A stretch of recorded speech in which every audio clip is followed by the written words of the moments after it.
Selamat datang, para pecinta cerita rakyat. Hari ini, saya akan membawakan sebuah kisah yang sangat menarik dan penuh makna, yaitu legenda Keong Emas. Pada zaman dahulu kala, di tanah Jawa, berdirilah sebuah kerajaan besar bernama Daha. Kerajaan ini terkenal makmur. Rakyatnya hidup tentram di bawah pemerintahan seorang raja bijaksana bernama Baginda Kertamarta. Baginda memiliki 2 orang putri yang sama-sama cantik jelita, namun berbeda sifat dan hati. Putri pertama bernama Dewi Galuh Ajeng, anggun namun penuh ambisi. Sedangkan adiknya bernama Chandra Kirana, seorang putri berhati mulia, ramah kepada rakyat, penyayang, serta selalu menebar senyum pada siapapun yang ditemuinya. Rakyat Daha begitu mencintai Chandra Kirana karena kecantikannya seakan bersinar bersama kebaikan hatinya. Sejak lama, Galuh Ajeng menaruh hati pada Raden Inu. Ia merasa dirinya lebih pantas mendampingi sang pangeran dibandingkan adiknya. Kecemburuan berubah menjadi iri, iri berubah menjadi amarah, dan amarah perlahan berubah menjadi niat jahat. Suatu hari, terdengarlah kabar gembira di istana. Putri Chandra Kirana ditunangkan dengan Raden Inu Kertapati, putra mahkota dari kerajaan Kahuripan. Raden Inu terkenal gagah, bijaksana, serta berhati mulia. Pertunangan itu dianggap sebagai penyatuan 2 kerajaan besar yang akan membawa kemakmuran bagi rakyat. Kabar bahagia ini membuat seluruh rakyat bersukacita, istana dihiasi bunga, tabuhan gamelan bergema. Namun, di balik kegembiraan itu, ada satu hati yang terbakar oleh rasa cemburu, yaitu hati Dewi Galuh Ajeng. Sejak lama, Galuh Ajeng menaruh hati pada Raden Inu. Ia merasa dirinya lebih pantas mendampingi sang pangeran dibandingkan adiknya. Kecemburuan berubah menjadi iri, iri berubah menjadi amarah, dan amarah perlahan berubah menjadi niat jahat. Pada suatu malam, dengan wajah muram, Galuh Ajeng diam-diam menemui seorang nenek sihir yang tinggal di pinggiran hutan angker. Dengan suara penuh dendam, ia memohon agar adiknya disingkirkan dari istana. Nenek sihir itu mengangguk sambil tertawa menyeramkan. Ia menjanjikan cara agar Chandra Kirana tidak lagi bisa bersatu dengan Raden Inu. Malam itu juga, ketika Chandra Kirana berjalan sendirian di tepi pantai, sang nenek sihir muncul. Dengan tongkat kayunya, ia mengucapkan mantra hitam. Seketika tubuh Chandra Kirana memancarkan cahaya aneh, lalu berubah menjadi seekor keong berwarna emas berkilauan. Tanpa belas kasihan, nenek sihir itu melemparkan keong emas tersebut ke laut lepas. Hari berganti hari. Ombak membawa keong emas itu hingga terdampar di tepi pantai, sebuah desa kecil bernama Dadapan. Di desa itu, hiduplah seorang nenek tua yang miskin namun berhati baik. Suatu hari, ketika ia mencari ikan dengan jala, ia justru menangkap seekor keong emas yang berkilauan indah. Alangkah cantiknya keong ini, gumam sanggu nenek. Ia pun membawa pulang keong itu dan meletakkannya di dalam tempayan. Keesokan harinya, saat nenek pulang dari laut tanpa hasil tangkapan, ia terkejut karena di rumah sederhananya sudah tersedia makanan hangat dan lezat. Nasi putih, sayur hangat, serta lauk pauk terhidang di meja bambu. Kejadian itu berulang setiap hari. Hingga akhirnya, nenek penasaran.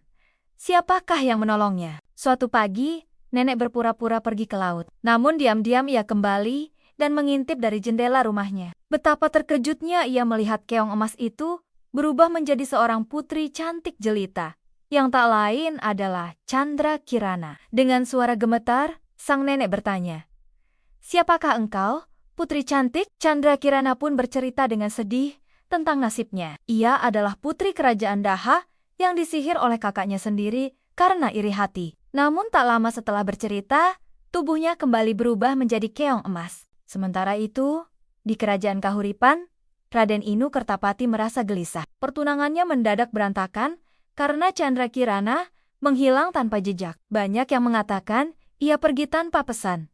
Namun hati Raden Inu menolak mempercayainya. Dengan tekad kuat, ia menyamar sebagai rakyat biasa dan berkelana mencari tunangannya. Perjalanannya penuh rintangan. Nenek sihir yang mengetahui usahanya menyamar menjadi seekor burung gagak hitam. Burung itu menuntun Raden Inu, namun justru menyesatkannya ke hutan-hutan berbahaya. Suatu hari, Raden Inu bertemu seorang kakek tua yang kelaparan. Tanpa pikir panjang, ia memberikan bekalnya. Ternyata, kakek itu seorang pertapa sakti. Melihat kebaikan hati sang pangeran, sang pertapa menolongnya. Dengan tongkatnya, ia mengusir burung gagak jelmaan nenek sihir itu hingga lenyap menjadi asap hitam. Sang pertapa lalu memberi petunjuk. Carilah di desa Dadapan.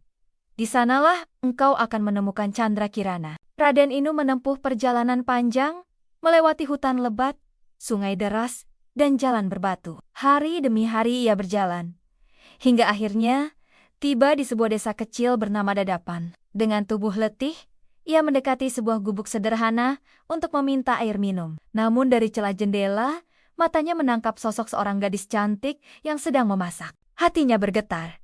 Wajah itu sangat ia kenal. Yah, itu adalah Chandra Kirana.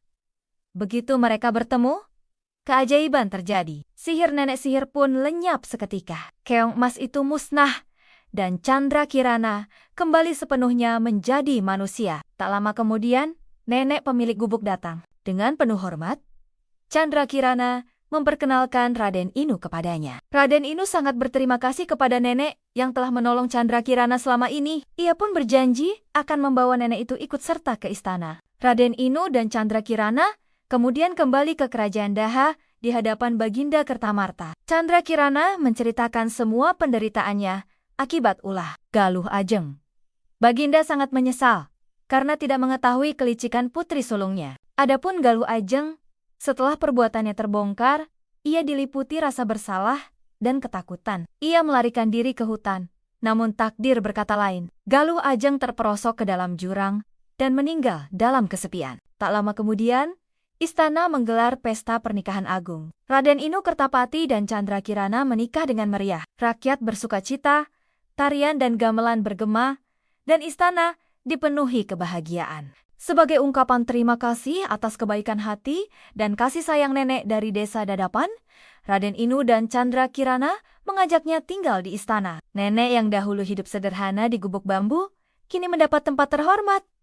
Diperlakukan layaknya keluarga sendiri. Setiap hari, ia disambut dengan penuh hormat oleh para abdi dalam dan disayangi seluruh rakyat. Kehidupannya kini jauh dari kesepian, karena selalu ditemani oleh Chandra Kirana yang tidak pernah melupakan jasa baiknya. Di istana, nenek menghabiskan sisa usianya dengan tenang, damai, serta penuh kebahagiaan hingga akhir hayatnya. Sejak saat itu, Raden Inu dan Putri Chandra Kirana menjalani kehidupan yang penuh kebahagiaan. Mereka tidak hanya menjadi pasangan yang saling mencintai, tetapi juga pemimpin yang arif dan bijaksana bagi rakyatnya. Kerajaan mereka dipenuhi suasana damai, rakyat hidup sejahtera, dan keadilan selalu ditegakkan. Chandra Kirana tetap dikenal sebagai putri berhati mulia yang dekat dengan rakyat. Sedangkan Raden Inu menjadi raja yang tegas namun penuh kasih. Keduanya saling melengkapi dalam menjalankan pemerintahan. Kisah cinta mereka menjadi teladan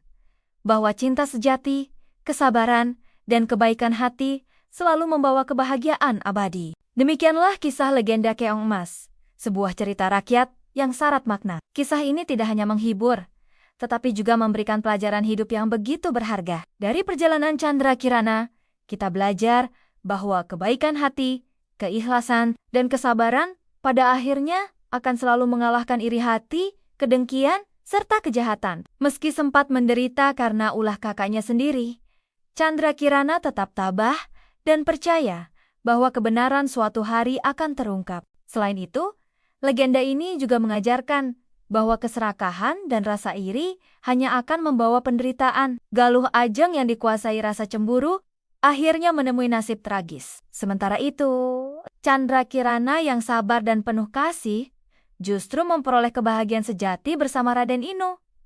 Dari sini kita bisa memahami bahwa sifat buruk tidak pernah berakhir indah, sedangkan kebaikan akan selalu menemukan jalannya. Pesan moral lain yang bisa dipetik adalah pentingnya keteguhan hati dan kejujuran dalam cinta. Raden Inu tidak pernah ragu untuk mencari Chandra Kirana meski banyak rintangan menghadang. Kebaikan hatinya bahkan membuatnya mendapat pertolongan dari seorang pertapa sakti. Hal ini menunjukkan bahwa perbuatan baik akan mendatangkan balasan yang baik pula. Pada akhirnya, legenda Keong Emas mengingatkan kita untuk selalu menjaga hati agar tetap bersih dari iri, dengki, dan kebencian. Karena sejatinya, kebahagiaan bukan datang dari menguasai orang lain, melainkan dari kemampuan kita untuk berbuat baik, ikhlas, serta menyayangi sesama. Itulah yang membuat hidup penuh berkah dan cinta sejati selalu menemukan jalannya. Jangan lupa like, subscribe, dan bagikan channel ini ke teman-teman kalian. Terima kasih telah mendengarkan kisah ini. Sampai jumpa di cerita menarik berikutnya.